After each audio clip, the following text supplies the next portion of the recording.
Estamos en una nueva entrevista acá en el diario El Mostrador. Hoy nos acompaña Hugo Herrera, filósofo y también académico de la Universidad Diego Portales. Hugo, ¿cómo estás? Bien, gracias Hernán. Muchas gracias por la invitación.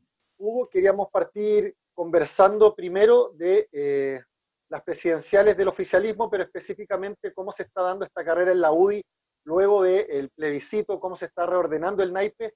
Y quería hablar específicamente de la candidata autoproclamada, pero que entra en carrera, Evelyn Matei. ¿Cuánto olfato político hay que tener para proclamarse candidato y entrar en competencia rígida? Ya que te lo pregunto porque hay varios casos, principalmente en la oposición, donde son varios los que semana a semana se autoproclaman candidatos y no, en buen chileno, no prenden, no aparecen en las encuestas. Sí, yo creo que hay siempre un riesgo inherente a proclamarse solo candidato. Ahora, en el caso de Belín Matei, ella tiene ciertas ventajas en el sentido que puede operar en un margen que queda en la derecha o dentro de las derechas y que podría no estar ocupando Lavín y Desbordes, que son los otros candidatos que aparecen con más fuerza. Ahora, yo creo que en la definitiva, una candidatura de Evelyn Matei, salvo que se posicione fuertemente adelante de Lavín, es inviable en el sentido preciso de que si Renovación Nacional, y todo apunta a eso, llega con una candidatura, lo más probable es que la UDI decida bajar todas las que le hagan competencia a Joaquín Lavín y que la centro derecha o la derecha, las derechas entren con dos candidatos fuertes a las primarias. Ahora, Evelyn Matei, si bien se ha posicionado en las encuestas, claro, además corre con otra desventaja, no solo el posicionamiento de Joaquín Lavín, pero también, al parecer, la interna UDI estaría con el candidato Evelyn Matei. No es una persona que maneje la maquinaria del partido, y si bien Lavín también, por lo menos, aparenta no hacerlo, sí tiene asesores que se ligan directamente con las estructuras partidarias. ¿Cuál es la ventaja Sí. que tiene ahí uno y otro? Sí, no, yo veo a Lavín por dos razones mucho más fuertes dentro de ese sector. Por una parte, por lo que tú dices, o sea que Lavín tiene mucho más arraigo en la UDI, lo de Evelyn Matei es más circunstancial, no obstante que también podría despertar adhesiones, sobre todo de un público más crítico por decirlo así, lo novedoso o lo estrafalario que a veces presenta Lavín, pero creo que tiene poco margen en esa operación. Y por otra parte, Lavín marca más fuertemente en las encuestas, es mucho más conocido, tiene otro alcance, me parece, su liderazgo. ¿Cuánto pesa en un partido como la UDI? Estamos hablando de la jerarquía, el no ser de la sangre gremialista, porque Evelyn Matei, recordemos, era Renovación Nacional, renuncia al partido en los años 90 e ingresa acá, en un partido que tiene cierta jerarquía y desde donde vienes y desde donde estás siempre ha importado. ¿Es factor para dirimir al interior de la UDI? Yo creo que sí, ahora dentro de lo que es la UDI, ya la UDI no es la misma de antes. O sea, probablemente vaya a haber una disputa por la presidencia de la UDI, y ahí hay que ver cómo eso se configura, porque eventualmente en ese contexto, por ejemplo, si gana Pablo Longueira, eh, quizás Evelyn Matei podría tener más posibilidades. Hay que ver, o sea, a lo que me refiero, hay que ver cómo se configura ese escenario, porque dependiendo de quién gane ahí, probablemente de eso también dependa quién puede tener más opciones. No hay que olvidar que Evelyn Matei entró a la UDI en alguna medida también gracias a dirigencias como la de Pablo Longueira, entonces ahí hay una cierta cercanía que podría operar en este contexto. Eh, Se habla de Matei, que una candidata que podría ganar las internas, pero no así las nacionales. Esto tiene, o sea, esto tiene un asidero. La encuesta CADEM hace un tiempo señaló que Matei primero rompe, como señalan desde su círculo cercano, el mito lavinista de que ella no podría serle competitiva a Jadwe. Por lo menos en esta encuesta parece que sí. Y otra encuesta del mes de septiembre señala que en una eventual primaria de Chile Vamos, Matei estaría doblando a Lavín. ¿Cómo puede jugar este factor, considerando que, según lo que señalas tú, es muy difícil sacar a Lavín de la carrera, considerando que tiene una penetración mucho más amplia que solo ser el bastión de la derecha más dura dentro del partido? Claro, mira, sin ser experto electoral, yo me atrevo a decir que las campañas tienen dos etapas. Una es el momento de las encuestas y donde los candidatos se posicionan, y otra es la del despliegue territorial. Y ahí yo creo que la máquina, por llamarla de algún modo, de la UDI podría tener influencia en aumentar, si es que fuera Lavín el candidato preferido, en aumentar sus posibilidades de triunfar. Estamos en una etapa, me parece, todavía muy preliminar. Ahora, dentro de todo este escenario de incertidumbre, yo creo que la UDI va a despejar llevar dos candidatos. Eso vuelve inviable ese partido en la competencia por la presidencial frente a Renovación Nacional, donde todo apunta a que va a ir una sola candidatura con Osandón fuera de juego. Me parece que los astros se coinciden en que Desbordes va a ser ahí el candidato de Renovación Nacional. Alamán tampoco creo que con su opción por el rechazo resulte un candidato viable. Renovación Nacional va a llevar un candidato, entonces es inviable que la UDI lleve dos candidatos. Por eso yo creo que lo van a tener que resolver antes. Esto tendría que ver con la matemática electoral de ir divididos o no ir divididos, no más allá de eso, ¿no? No hay tanto espacio, creo, para... Ahora, o sea, creo que no hay factores ideológicos en juego, sin perjuicio de que uno, como te digo, nota diferencias entre Lavín y Matei. Al final la UDI es bastante flexible y le tolera a Lavín, por decirlo así, casi todo. Entonces creo que no se va a enredar no se enredaría en apoyarlo si lo ve como el más viable. ¿Ah? Otra cosa es que claro, después intervengan factores como la cercanía de los dirigentes que salgan electos con alguno de ellos, pero a lo que me refiero va a prevalecer el razonamiento electoral. ¿O crees tú que algún candidato, algún personero del oficialismo que haya quedado marcado con la opción del rechazo tiene posibilidades de competir o no? ¿Está abierta esa puerta todavía? Me parece que no. No, yo ahí distinguiría, creo que lo más relevante ahí no es quién estuvo por el apruebo, sino dentro del apruebo creo que es importante distinguir entre los que lo hicieron por oportunismo, porque no había que dejar celebrar a la izquierda sola, por decirlo así. Lavín me genera dudas, pero tendería a ubicarlo en este grupo, más que en el otro. Y otro grupo, que ligo más a Renovación Nacional, que votó apruebo a partir de un diagnóstico político que se venía haciendo hace años. O sea, el grupo de Desbordes, Monkeberg y otros en Renovación Nacional, el actual presidente Provence, desde el año 2014 que vienen haciendo un ejercicio de renovación ideológica, apuntalado también por ciertos centros de estudio, personas del mundo académico, pero que ha ido marcando pasos consistentemente en elaborar un diagnóstico propio y respuestas propias. Entre ellas, la del acuerdo constituyente del 15 de noviembre frente a la falta de impulso del gobierno, digamos. Entonces, creo que ahí tiene más posibilidades, porque por un asunto de sentido común, más posibilidades de triunfar, me parece, porque cuenta con una adhesión del sentido común, pero sobre todo con un diagnóstico ideológico y político más de fondo, el bando del apruebo no oportunista, o que parte de ese diagnóstico. ¿Y esa lectura alcanza para el electorado de derecha? Más bien suena como para un empuje más transversal, pero acá cuando hablamos de definir las primarias y después competir a las nacionales con la oposición, ¿alcanza a hacer esa lectura el electorado de derecha, distinguir entre quién es el oportunista o quién viene trabajando esto más profundamente? Mira, siempre está la duda. Por supuesto que hay un electorado más duro y no hay que perder de vista que eh, el rechazo tiene un 20%. Yo creo que la prueba tiene un poco más que eso. E incluso dentro del rechazo habría que distinguir un rechazo ideológico economicista, por decirlo así, de un rechazo por miedo o por hastío con la izquierda más vociferante. Eh, pero dicho eso, yo creo que no hay que perder de vista dos cosas. Por una parte, en el sistema electoral chileno, y esto es algo que en la centroizquierda ven con temor o con preocupación, en el sistema electoral chileno son los candidatos que tienden al centro los que usualmente ganan las elecciones. Y lo hemos visto repetidamente. Piñera era, en cierto modo, en su momento, el hombre de más al centro que podía poner la derecha. Y gracias a eso, entre otros factores, ganó.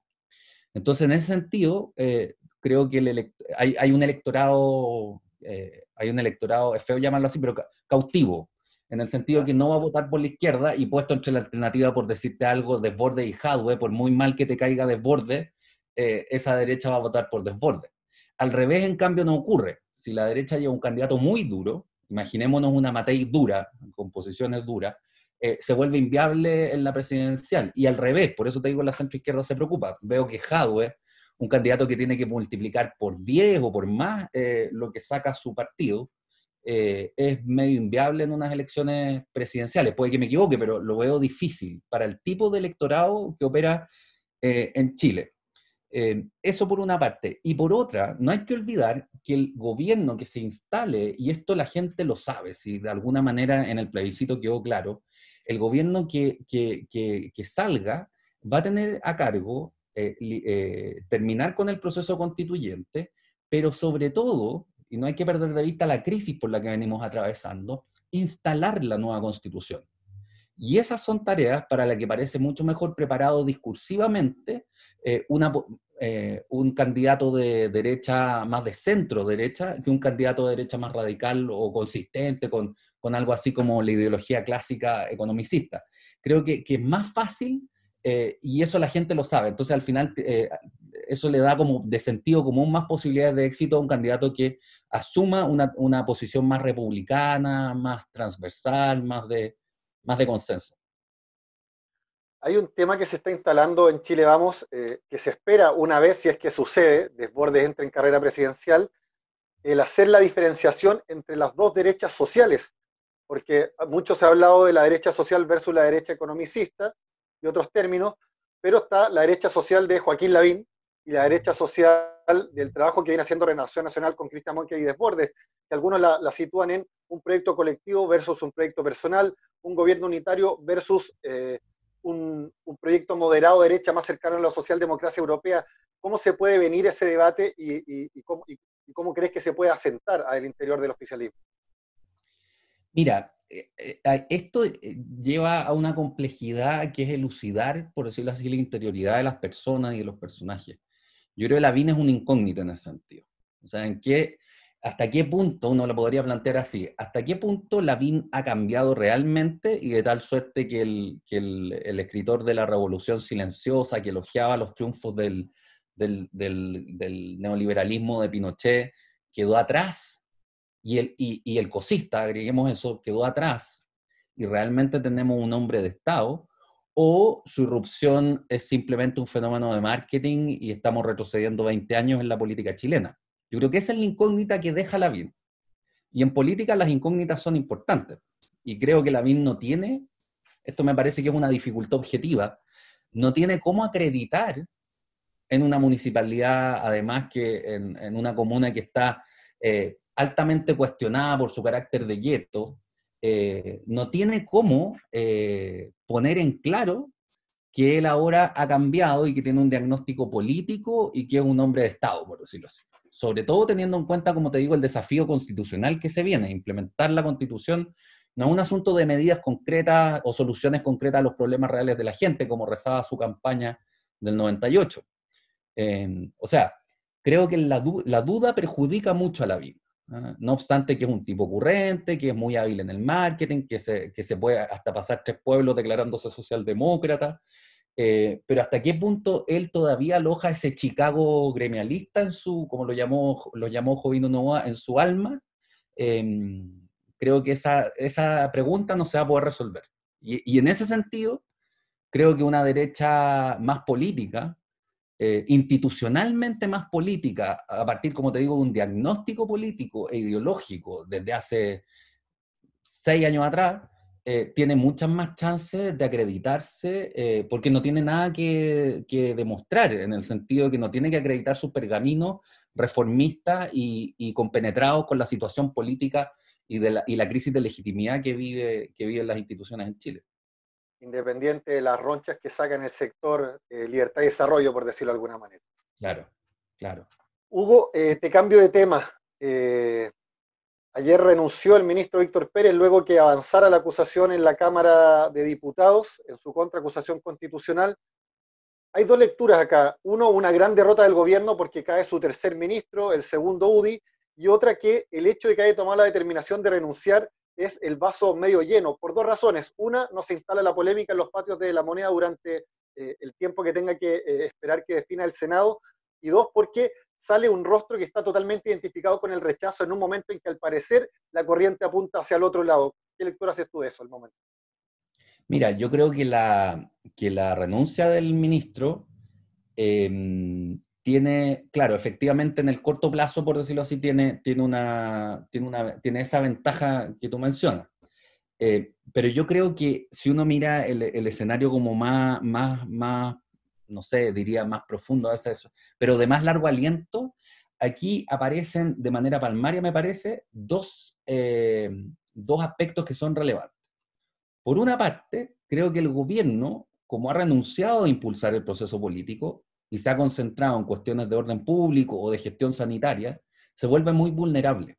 Es muy fácil atacarlo. Si Piñera, en cambio, estuviera impulsando realmente cosas importantes, reformas estructurales profundas, se volvería mucho más difícil atacarlo. Pero como está concentrado en el área chica, entonces deviene vulnerable. O sea, mientras el gobierno no asuma, y probablemente ya no lo va a asumir, una agenda de reforma, un gobierno de unidad nacional o tender puentes, no asuma tender puentes con los distintos sectores, va a mantener ese flanco abierto. Y en la izquierda, yo creo que la acusación revela también algo que es preocupante, que es que, porque es preocupante para lo que viene, digamos, no necesariamente ahora. Yo creo que el gobierno está firme en términos de que el proceso electoral captura legitimidad por sí mismo y no estamos pensando en que se vaya Piñera hoy día. Pero en el mediano plazo es muy difícil la situación en la que está la izquierda. Porque si en la derecha uno ve una disputa ideológica importante en la cual los grupos de centro o de centro derecha tienen la vanguardia en términos ideológicos y Libertad y Desarrollo va a la retaguardia, en la izquierda, la centroizquierda está muy débil. La centroizquierda no tiene un diagnóstico propio de la situación actual y de la crisis de legitimidad de las instituciones. Su última participación fue la disputa de autoflagelantes y autocomplacientes de fines de los 90, digamos, pero esa centroizquierda no tiene diagnóstico. Esa centroizquierda no tiene una propuesta política claramente discernible y a partir de la cual pueda hacer frente tanto a la izquierda más radical cuanto a la derecha. Y también es importante reparar en que esa centroizquierda no tiene cuadros de renovación. Toda su juventud se vació, por decirlo así, y se fue al Frente Amplio. Tienen, por supuesto, juventudes en términos formales, pero la renovación de cuadros no la tienen. Entonces, es un árbol con las raíces secas. Yo creo que es muy difícil, entonces, que esa izquierda renazca, esa centroizquierda renazca en lo inmediato. Y esto es sistémicamente relevante porque lo que no consta en ningún país del mundo es que no haya una centroizquierda fuerte. Creo que desestabiliza.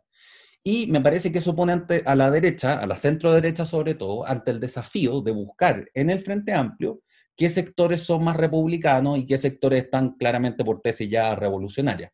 Pero ahí creo que hay un problema sistémicamente relevante que se revela en casos como el del ministro Pérez. La vuelta es un poco larga, pero a lo que me refiero es que como no hay propuesta en la centroizquierda, como no hay diagnóstico, la centroizquierda está actuando de caja de resonancia del Partido Comunista y las dirigencias más radicales que llevan el pandero en este asunto. Oye, Hugo, te retrotraigo a lo que dijiste hace unos minutos. El presidente no ha querido encabezar este proceso político, el presidente debería tener un proyecto de mayores reformas o tender puentes. ¿Tiene margen de maniobra el presidente para tomar una determinación como esa, considerando el contexto, considerando que se va a estar escribiendo la Constitución en otro lado, considerando el nivel de apoyo y el desorden oficialista para llevar a cabo cualquier tipo de propuesta, incluso solicitar apoyos como la discusión del 10% donde no los encuentra? Sí, yo creo que es muy complicado a esta altura para el gobierno. Uno, porque ha corrido mucha agua debajo del puente, o sea, ya estamos con un proceso constituyente desencadenado y las elecciones probablemente se van a comer la agenda, o sea, el margen del gobierno es muy pequeño. Pero por otra parte, yo creo que el principal obstáculo para que el gobierno impulse el proceso político, que es el que le ha impedido impulsar el proceso político en todo lo que viene, es que el gobierno, a pesar de tener gente inteligente, y Piñera, más allá de su exabrupto, una persona con un CI alto, digámoslo, tiene un marco conceptual muy estrecho. ¿No? Su marco conceptual le impide, por ejemplo, entender al pueblo, entender la irrupción popular y conceptualizarla adecuadamente. Piñera parte de premisas bien parecidas a las de Friedman, para el cual no existe el pueblo, existe la sociedad como mera aglomeración de individuos que persiguen sus fines separadamente, así más o menos textual lo dice. Y en esa caja de herramientas conceptuales, para la cual la economía neoliberal es lo primero, el pueblo no existe y el problema de la legitimidad política no existe. Entonces, es como pedirle peras al olmo, digamos. ¿Cómo pedirle a un gobierno que parte de esa caja de herramientas que lidere un proceso donde se trata sobre todo de tener a la vista la ebullición popular, las pulsiones, los anhelos, las capacidades populares y la impulsión del proceso político y la adecuación del pueblo con las instituciones? Yo creo que en ese sentido Piñera tuvo la oportunidad de haber cambiado, de haber impulsado una agenda de reformas después del 18 de octubre, no lo hizo, tuvo que tener el Congreso a hacerlo y Piñera adherirse a eso. Yo creo que a esta altura, mira, el gobierno debería descansar probablemente en los procesos electorales que se vienen.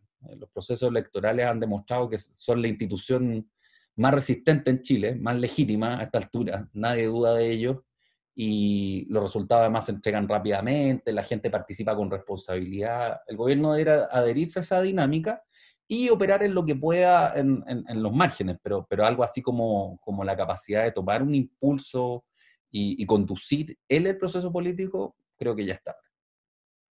Hugo, para cerrar, ¿tiene margen el presidente para quitarle el Ministerio del Interior a la UDI y pensar en otro nombre?